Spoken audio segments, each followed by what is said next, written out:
Subscribe करंतु आम channel को आउ प्रेस करंतु बेल आइकन को जहा द्वारा लेटेस्ट वीडियो नोटिफिकेशन आपण मानकु सर्वप्रथमे मिल जिवो। नमस्कार बंधुगण आपण मानकु आम यूट्यूब चैनल को स्वागत। बंधुगण आज वीडियो रे जानिबा आगामी ए 15 दिन आपणकर किपरि कटिबो से विषय जानिबा, किंतु यहा पूर्वरु जदि चैनल रे नुआ करि आछंती तो चैनल को सब्सक्राइब करिनेबा सह पाखरे आसुथुबा बेल आइकन को क्लिक करंतु। स्वयं भगवान श्रीकृष्ण कहिसंती एते आपण सीधा सीधा हुअंतु नाही, कारण जंगल रे रहुतुबा सीधा गछ को ही सर्वप्रथमे कटा जाई थाए। तेणु आपण एते भी साधा सीधा हुअंतु नाही, आउ तेढ़ा मेढ़ा गछ को सब बेले छाड़ी दिया जाई थाए। तो एमिति रे अन्य जीवन सह पूर्ण रूप रे जीवा ठारू भल हेबो आमे निजे निजर भाग्य अनुसार जी नेबा। शक्ति को अपमान से मानि थाए जे असत्य द्वारा लाभ प्राप्त करि थाए। नमस्कार बंधुगण, जय माँ लक्ष्मी। आपण समस्त को आम यूट्यूब चैनल को पुणी थरे आउ गोटे वीडियो को बहुत बहुत स्वागत। ओम गणेशाय नमो। आज आमे आपण माननकु कहिबु आगामी ए 15 दिन आपणकर किपरि साब्यस्त हेबो। आपणक पई सुविचार रहिछि। देखा जाउथुबा स्वप्न स्वप्न होई रहि जाई थाए जे पर्यंत व्यक्ति निजर झाड़ को बुहाई न थाए। जदि जीवन रे सफलता प्राप्त करिवार अछि तो परिश्रम आउ विश्वास आपण करिबा शिखि नियंतु, तेबे जे आपणकु सफलता मिलिबो। सफलता मिलिबा पई आपणकु बहुत परिश्रम करिबाकु पड़िबो।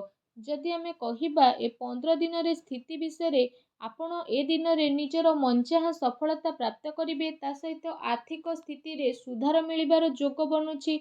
अटकी बा उलुझिथिबा पैसा मिलिबा कारणरू समय आपणक पई ए सब स्थिति रे अनुकूल रहिबो।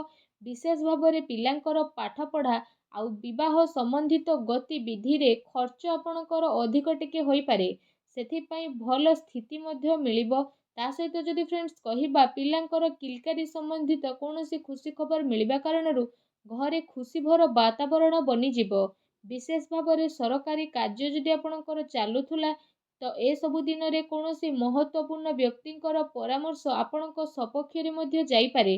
कौनसी धार्मिक स्थल रे जिबार स्थिति मध्य बनुछि। कौनसी भी कार्य करिबा द्वारा विवेक आउ धैर्यर सह काम करंतु, कारण भावना रे ने जाइथिबा निर्णय आपणक पई नुकसान होई पारे। जमीन जायदाद संबंधित सबु कागज करबाई करिबा समय रे लापरवाही आदु भी करंतु नाही, अन्यथा कौनसी प्रॉब्लम रे आपण फसी पारंती। विद्यार्थी को निजर पाठ पढ़ारे ध्यान केंद्रित करिबार आवश्यकता रहिछि। प्रॉपर्टी बिजनेस आपणकर फाइनल होई पारे, सावधान सह करंतु। ता सहित व्यवसायी पार्टी ए सबु अर्थात व्यापारिक गतिविधि आपणकर बहुत भल रहिबो। सरकारी चाकरी पेशा लोकंकु स्थान परिवर्तन संबंधित भल खबर मध्य मिलिबो। परिवार जनक सह भल समय को व्यतीत करिबारे आपणको बहुत ही खुशी अनुभव हेबो। प्रेम संबंध रे आपसिक सामंजस्यर स्थिति कारणरू आपणको खुशी अनुभव हेबो। ता सहित घरर कौनसी सदस्यंको स्वास्थ्य को नहीं चिंता आपणकर बनी रहिबो, किंतु एहा द्वारा आपणकर स्वास्थ्य प्रति सजग रहिबार अति आवश्यकता रहिछि।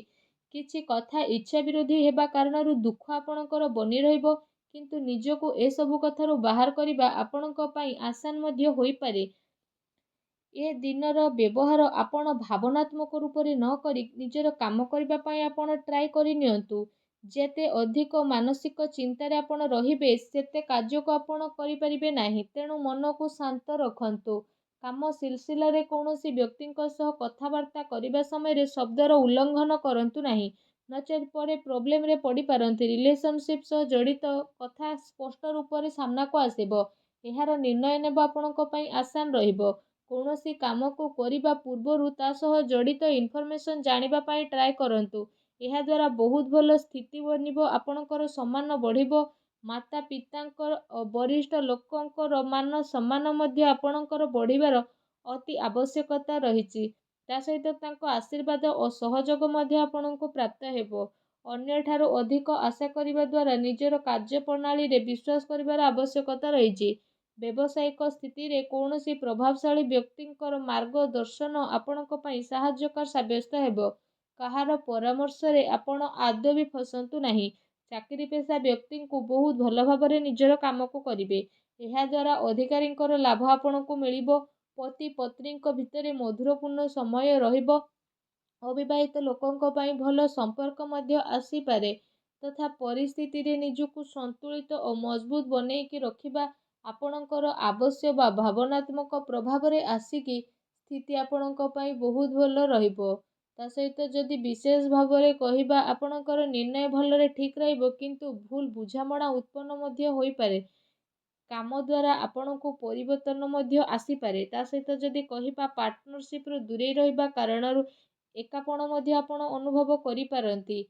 ଯଦି ମହିଳାଙ୍କ ବିଷୟରେ କହିବା, ମହିଳାଙ୍କ ପାଇଁ ସ୍ଥିତି ବହୁତ ଭଲ ରହିବ। ପ୍ରେମ ଜୀବନ ବିଷୟରେ ଯଦି କହିବା, ତ ପ୍ରେମ ଜୀବନର ସ୍ଥିତି ଏସବୁ ଦିନରେ ଆପଣଙ୍କ ସପକ୍ଷରେ ଯିବ।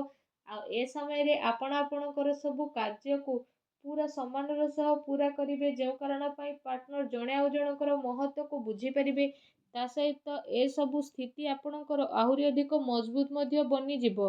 ଆପଣ ଆପଣଙ୍କର ଜୀବନସାଥୀଙ୍କ ପ୍ରେମର ସ୍ଥିତିକୁ ଅନୁଭବ ମଧ୍ୟ କରିପାରିବେ, ଯେଉଁ କାରଣ ପାଇଁ ଆପଣଙ୍କୁ ଦୁନିଆ ସାରାର ସବୁ ଜିନିଷକୁ ଭୁଲି ନିଜ ସାଥୀଙ୍କ ସହ ସମ୍ବନ୍ଧ ବନେଇ ରଖିବାର ଅବସର ମଧ୍ୟ ଏ ସମୟରେ ଆପଣଙ୍କୁ ପ୍ରାପ୍ତ ହେବ। ଆପଣ ଦୁଇ ଜଣଙ୍କ ଭିତରେ ଚାଲୁଥିବା ବିବାଦ ଖତମ ହେବାର ପୁରା ସମ୍ଭାବନା ମଧ୍ୟ ବନୁଅଛି। ତା ସହିତ ଯଦି କ୍ୟାରିୟର ବିଷୟରେ ଆଲୋଚନା କରିବା, ତ ଏ ସମୟରେ ବିଶେଷ ରୂପରେ ସେ ସବୁ ଲୋକଙ୍କ ପାଇଁ ଭଲ ବା ସଫଳତା ସହ ରହିବ ଯେଉଁମାନେ କୌଣସି ପ୍ରକାରର ଶିକ୍ଷା ବା ଲେଖନୀ କ୍ଷେତ୍ରରେ ଜଡ଼ିତ ଅଛନ୍ତି। ଶତ୍ରୁ, ଶୋଧକର୍ତ୍ତା, ପତ୍ରକାର, ଲେଖକ ଆଉ ଶିକ୍ଷା ସମ୍ବନ୍ଧିତ ଜଡ଼ିତ ବ୍ୟକ୍ତି ବିଶେଷଙ୍କୁ ଏସବୁ ଦିନରେ ବହୁତ ଅଧିକ ଆନନ୍ଦ ପ୍ରାପ୍ତ ହେବାର ଅତି ସଂକେତ ବନୁଅଛି।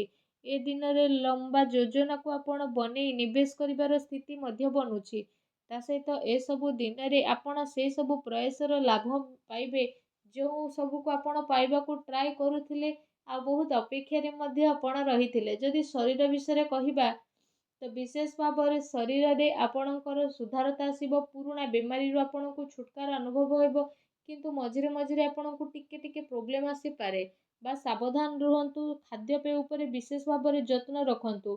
ଲମ୍ବା ସମୟରୁ ଆପଣ ଯାହା ଚାହୁଁଥିଲେ ସେ ସବୁ ଆପଣଙ୍କୁ ମିଳିବ। ସମସ୍ୟାର ଉଚିତ ହାଲରେ ପହଞ୍ଚିବା ପାଇଁ କୌଣସି ସଠିକ୍ ବ୍ୟକ୍ତିର ଆପଣଙ୍କୁ ପରାମର୍ଶ ନେବାକୁ ପଡ଼ିବ। ତେବେ ଯାଇ ପ୍ରତିଦିନର ସମସ୍ୟାରୁ ଆପଣଙ୍କୁ ଛୁଟକାରା ମିଳିବ। ଏମିତିରେ କୌଣସି ମେଡ଼ିସିନ ଡକ୍ଟରଙ୍କ ବିନା ପରାମର୍ଶରେ ନେଲେ ଆପଣଙ୍କୁ ପରେ ପ୍ରୋବ୍ଲେମ୍ ଫେସ୍ ହୋଇପାରେ। ଭାଗ୍ୟର ପୁରା ସାଥ ଆଗାମୀ 15 ଦିନରେ ଆପଣଙ୍କୁ ତ ପ୍ରାପ୍ତ ହେବ, କିନ୍ତୁ ଯଦି ଉପାୟ ବିଷୟରେ କହିବା, ତ ଆଗାମୀ 15 ଦିନରେ ଭଗବାନ ଗଣେଶଙ୍କର ପୂଜା ଆରାଧନା କରନ୍ତୁ। ଘରୁ ଯେତେବେଳେ ବାହାରକୁ ଯାଉଛନ୍ତି ପକେଟରେ ଦୁବ ନେଇକି ଯାତ୍ରା ଆରମ୍ଭ କରନ୍ତୁ। ନିଜର କ୍ରୋଧ ଉପରେ ନିୟନ୍ତ୍ରଣ ରଖନ୍ତୁ। ତା ସହିତ ସବୁବେଳେ ସତ କହିବା ପାଇଁ ଟ୍ରାଏ କରନ୍ତୁ। ଦେଖିବେ ଜୀବନର ପ୍ରତିଟି କ୍ଷେତ୍ରରେ ଆପଣଙ୍କୁ ସଫଳତା ପ୍ରାପ୍ତ ହେବ। ତା ସହିତ ଆପଣ ପରିଶ୍ରମ କରିବାକୁ ଆଦୌ ବି ଭୁଲନ୍ତୁ ନାହିଁ। ଯେତିକି ପରିଶ୍ରମ ଏଇ ଆଗାମୀ 15 ଦିନରେ କରିବେ, ସେ ପରିଶ୍ରମର ଡବଲ ଫଳ ଆପଣଙ୍କୁ ପ୍ରାପ୍ତ ହେବ। ତେଣୁ ଏହା ରହିଲା କି ଆପଣ କେତିକି ପରିଶ୍ରମ କରୁଛନ୍ତି ଆଉ କେତିକି ଆପଣଙ୍କୁ ଫଳ ମିଳିବ। ଯେତିକି ପରିଶ୍ରମ କରିବେ ତାର 2 ଗୁଣ ଫଳ ଆପଣଙ୍କୁ ପ୍ରାପ୍ତ ହେବ। ତ ଆଶା କରୁଛି এই ଭିଡ଼ିଓଟି ଆପଣଙ୍କୁ ଭଲ ଲାଗିଥିବ। ଯଦି ଭିଡ଼ିଓଟି ଭଲ ଲାଗିଥାଏ ତ ଭିଡ଼ିଓଟିକୁ ଲାଇକ୍ଟେ କରନ୍ତୁ। ଆଉ ଯଦି ଆପଣ ଚ୍ୟାନେଲରେ ନୂଆ କରି ଆସିଛନ୍ତି ତ ଚ୍ୟାନେଲକୁ ସବସ୍କ୍ରାଇବ୍ କରିନେବା ସହ ପାଖରେ ଆସୁଥିବା ବେଲ୍ ଆଇକନକୁ ବି କ୍ଲିକ୍ କରନ୍ତୁ। ଧନ୍ୟବାଦ।